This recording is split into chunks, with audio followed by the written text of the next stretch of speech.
Bismillah ar-Rahman ar-Rahim. Alhamdulillah, wassalatu wassalam ala Rasulillah wa ala alihi wa ashabihi ajma'in. Amma ba'd.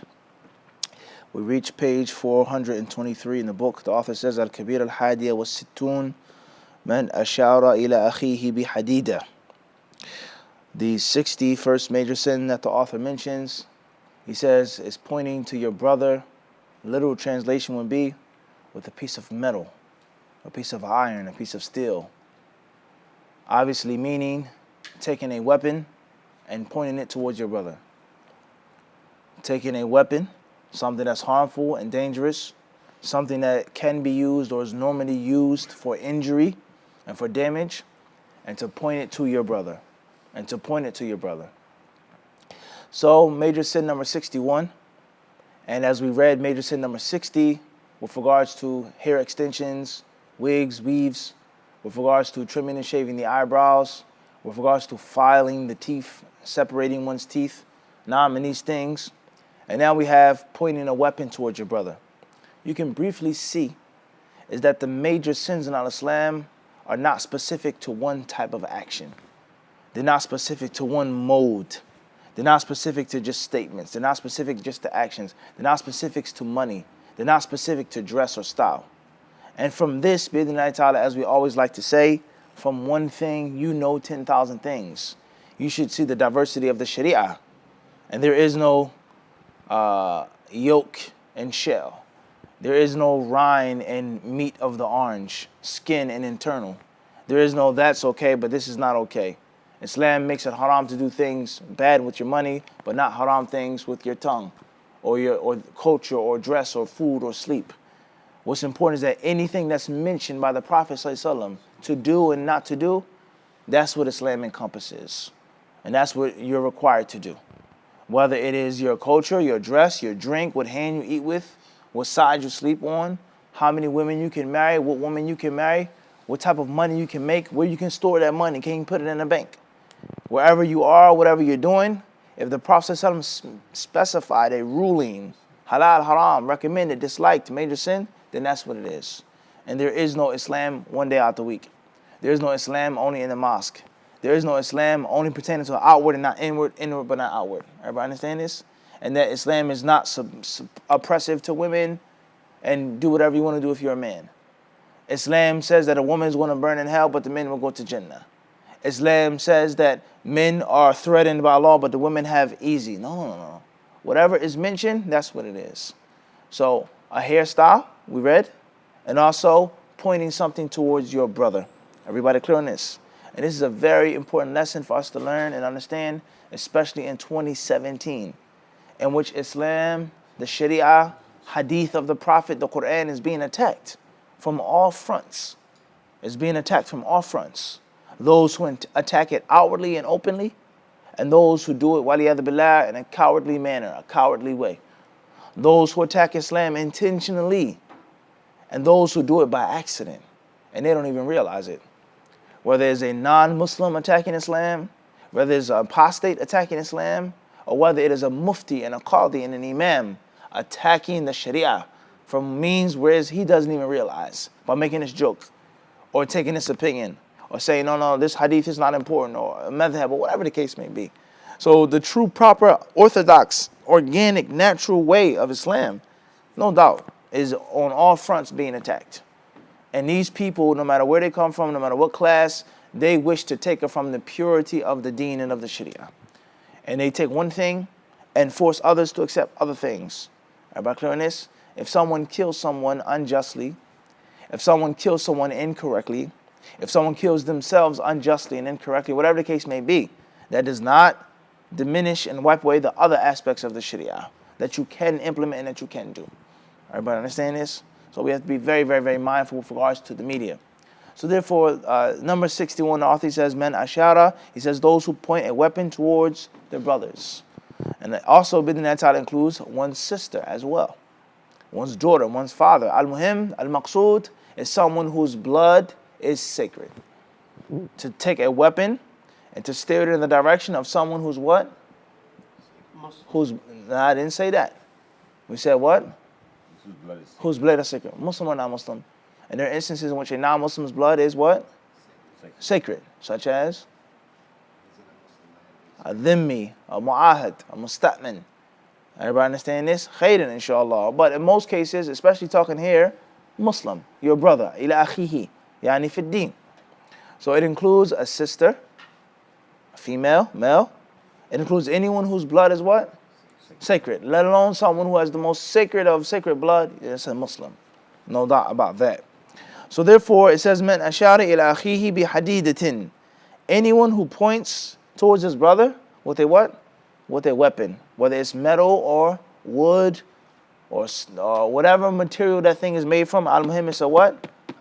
It's a weapon of harm. But no doubt, the Prophet's words and the specific danger is something that's what? Metal, iron, steel, a knife, a sword, an axe. Everybody clear on this? Also, it says, "Man ashara." It says those who point towards their brothers with any type of weapon, threatening the Muslim, joking around with the Muslim, and you're not necessarily pointing towards them. I'll press the button. I'll hit the gas. I'll press the ignition. I'll do anything that's going to cause you what? Bodily harm. Everybody understand this? The author says that this is a what? A major sin. This is from the Kaba'ir, and it's not a small, minor sin. He says here, قال النبي صلى الله عليه وسلم من أشار إلى أخيه بحديدة فإن الملائكة تلعنه وإن كان أخاه من أمه وأبيه. رواه Muslim. The Prophet ﷺ is quoted to have said in this hadith, "Man ashara ila akhihi bihadidatin." Anyone who takes a piece of metal and stares it in the direction of his brother, the angels curse him. The angels, they ask Allah Rahman, the Lord of the Great Throne, to curse this individual. The Prophet ﷺ says, even if that man that he pointed the weapon towards was his brother from his mother or father and or mother or father, even if it's your blood brother. Everybody understand this? Whether you're playing around, whether you're serious, it's haram to do this. And the angels, they do what? They ask you to curse. They ask Allah to curse you. And the angels, they say curses themselves. The author says this hadith is collected by Imam Muslim. It's collected by Imam what? By Imam Muslim.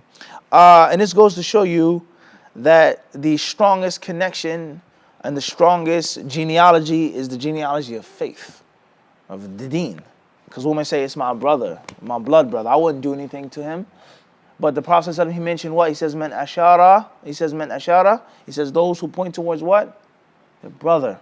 He mentioned the brother before the blood brother. I understand this, that faith comes first. Obviously, that's a very long topic with regards to what has happened to us as Muslims today, and how non-Muslims have supported us to take other relations before the relations of Iman as the priority. We must stand up. We have to do this first because we are Muslims? No, because we are Americans, because we are Arabs, because we are Persians, because we come from this country, because of this blood, this genealogy, our country, and that comes before Islam. And we know that's not correct. We have to stick together, work together. We have to fight oppression first because of what? Islam. La ilaha illallah Muhammad Rasulullah. And Allah joined us together as what? As Muslims, regardless of our ethnicities, of our backgrounds. Obviously, this is something that every Muslim is going to say what they believe, but the action is different, unfortunately. And you just read the news, read the annals of history, and you'll see this. And it's very unfortunate. And the kuffar, they take this and use it to their advantage, to the utmost. To the utmost. وَلَا حَوْلَ وَلَا قُوَّةَ إِلَّا بِاللَّهِ. The author, he says here in the footnotes, وَهَذَا الْحَدِيث فِيهِ تَأْكِيدُ حُرْمَةِ الْمُسْلِمِ والنهي الشديد عن ترويعه وتخويفه والتعرض له بما قد يؤذيه وقوله صلى الله عليه وسلم إن كان أخيه لأبيه وأمه مبالغة في إيضاح عموم النهي في كل أحد سواء من يتهم فيه ومن لا يتهم وسواء كان هذا هزلا ولعابا أم لا لأن ترويع المسلم حرام من كل حال ولأنه قد يسبقه السلاح كما صرح به في الرواية الأخرى ولعن الملائكة له يدل على أنه حرام أفاده النووي في شرح صحيح مسلم وقد ورد عن النبي صلى الله عليه وسلم أحاديث كثيرة في النهي عن الإشارة إلى المسلم بالسلاح وبيان كيفية التعامل مع السلاح من مجامع الناس ومجالسهم العامة أخرج البخاري ومسلم في صحيحيهما عن أبي هريرة رضي الله عنه عن النبي صلى الله عليه وسلم أنه قال لا يشير أحدكم وفي رواية البخاري على أخيه بالسلاح فإنه لا يدري لعل الشيطان ينزع في البخاري ينزغ بالغين في يده فيقع في حفرة من النار قوله ينزع في يده بالغين أي يزين له الضربة من نزغ الشيطان هو الحمل والإغراء على الفساد. وقوله ينزع في يده بالعين أي يرمي في يده ويحقق ضربته، والمراد أنه يغري بينهم حتى يضرب أحدهما الآخر بسلاحه فيحقق الشيطان ضربته له. وإذا استحق الذي يشير بالحديدة اللعنة فكيف الذي يصيب بها؟ فهذا من باب أولى وأحرى. فهل يعقل هذا التحريم أولئك العابثون بالأسلحة النارية ولا سيما في الأعراس؟ وكم من ضحية برية سقطت بسبب حماقتهم وكلة مبالاتهم. وإن كان النهي ثابتا عن الخذف بالحصى فما بالك في من يطلقون الرصاص في مجامع الناس العامة معبرين عن فرحتهم بزواج أو نجاح أو قدوم غائب، فالنهي في هذه السورة أولى ولو من باب سد الذرائع التي تضافرت نصوص الشريعة على القول بها والله الموفق.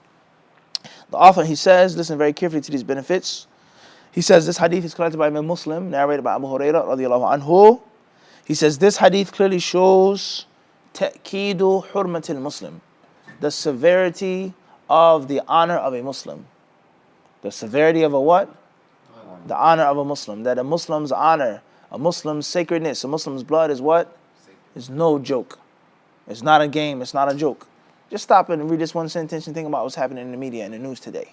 How many people or how fast are the Muslims quick to pick up weapons against their own fellow Muslims because they differ on an issue or a problem or whatever the case may be. But the kuffar, the non-Muslims who hate Muslims, who hate everything about Islam, who hate the statement La ilaha illallah, who are terrified and they tremble when they hear that statement La ilaha Muhammad Rasulullah, they won't pick up a grain of sand against them. Rather, they won't say anything against the non-Muslims. But anytime it comes to a Muslim, amr bil ma'ruf nahy anil munkar. Hajar. We have to boycott. We have to kill. We have to do this. We have to defend. We have to. And that's sad. And it may be the truth. But what about the what? The non-Muslims.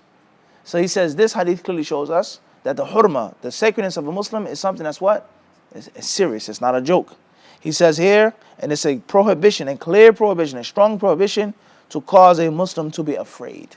To frighten a Muslim is haram and it's a major sin to frighten him, to frighten a Muslim. He says here, and for a Muslim to come close to anything which will harm his brother. Anything which will harm his brother and annoy his brother. He says, ta'arrud, just to walk close to it. You are not supposed to do it. He says here, when the Prophet ﷺ says, even if it's his brother from his father or his mother, he says, mubalaghatan. The Prophet ﷺ is trying to go all the way home and show how clear this issue is. Anyone, whether it's someone that you're related to or not, don't play around with their honor. Some say, I'm not going to do it, it's just my brother. I'm just playing around. Or it's my brother. I wasn't really going to pull the trigger. I was really going to do anything. Don't play around. Everybody clear on this? He says here, and if this, he says this regardless whether the person is serious, whether the person is playing around, it cannot be done. It is unlawful to frighten and to scare a Muslim, no matter what the circumstance may be. That's firstly. Number two, he says because the weapon could fall out of someone's hand. I'm just showing you how it works, how the knife works, playing around, and next thing you know what? It slips. How many people have been killed by guns in the urban city? Playing around with guns. And you realized that it was a bullet in the chamber. You didn't realize that the safety wasn't off. You didn't realize that. And khalas, it could slip. He says here, as is mentioned in another narration of this hadith, another version.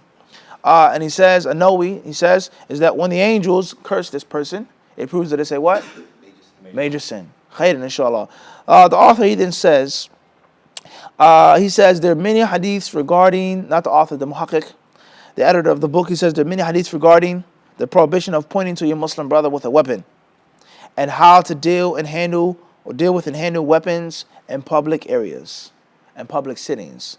The hadiths that tell us about how to walk through the masjid with arrows, with a sword, with a spear, what to do and what not to do. And if the Prophet ﷺ, if he spoke about walking in the masjid with an arrow and grabbing the heads of the arrows, which are sharp, stone, metal, whatever it's made from, that also applies to 2017, 3017, 4017, anything that's a weapon. Everybody understand? It's a laser gun. whatever that thing may be, that's a what? Silah. That causes harm to a believer. Everybody understand this? So if you come to the masjid with a gun, if you have a license to carry the gun and security, whatever the case may be, there's a what? There's an adab. There's an adab. Whatever that adab may be. Everybody clear on this? There's a what? There's an etiquette of the knife. Let me see that. The hawk. There's a what? An etiquette of passing it to your brother. There's an etiquette. Taking someone's knife. Stealing it. I need my knife back. No. There's a what? There's an adab. He says here, Imam al-Bukhari and Imam Muslim have both reported in their sahihs that Abu Hurairah radiallahu anhu narrated that the Prophet ﷺ says, no one should point with a weapon towards his brother. Listen carefully. He says, because he doesn't know what shaitan will do. He doesn't know what the shaitan will do. Now, one narration has an ayn and one narration has a ghain. It says, you don't know what will happen, and the shaitan will get you to fall into a pit of fire. In other words, killing a Muslim or harming a Muslim is a what? Is a pit of fire. It's a major sin. Everybody understand this? So you don't know what will happen. So the narration that has a ghain, he says the shaitan could make it seem fair to him, to adorn it, to make it look like a good thing, to stab his brother or to shoot his brother. Imagine what it would feel like. Imagine the time he did do this to me, or the money that he did owe me, or he married my ex-wife, or anything like this. The shaitan can what? Put these thoughts into his head. Waliyadhu billah. He then says, and with the ayn, he says it means that the shaitan could actually what? Play with his hand. Could actually what? Play with his hand. And actually force him to do what? To pull the trigger one way or another. Waliyadhu billah. Khairan inshallah. The editor, he says here, he says, if the one who points towards his brother with a weapon is cursed, the one who was what? Actually does it. Let the Muslims listen to this today. How many bombs have you dropped on Muslims? How many Muslims have you killed and murdered senselessly? La hawla wa la quwwata illa billah. He says here, so then he goes on to speak about something that's pertaining to his country. The editor is from Jordan, and there are other Middle Eastern countries, North African countries, whatever the case may be. They have customs. When somebody gets married, or when someone passes a test, someone graduates, someone finishes the Quran, someone comes back home, they were lost, they were in jail, they do what? They shoot. They have a party and they shoot guns. Or here in America, 4th of July, they what? Firecrackers. Not firecrackers, firecrackers. Things that crack fire. Everybody understands, let alone firecrackers as well, which are dangerous. But actual what? Allahu Alam, a firearm. Everybody understand it's guns, whether it's a handgun or something larger than that. A shoulder gun, an arm gun. Allahu Musta'an. He says here, how many people are shot accidentally, killed accidentally because of ricochet or the bullet falling or whatever the case may be. He says, so those people who are killed and harmed, he says it's because of recklessness and heedlessness. People that aren't what? Careful. He says, so if it was only haram, if it was only based off of precaution, that will be enough. It's to do what? Out of precaution. Don't play around with it, because somebody may get shot, someone may get hurt. And Allah Azza wa Jal is the one who gives the tawfiq. هذا ما تيسر والله أعلم وصلى الله وسلم وبارك على عبده ورسوله نبينا محمد جزاكم الله خيرا.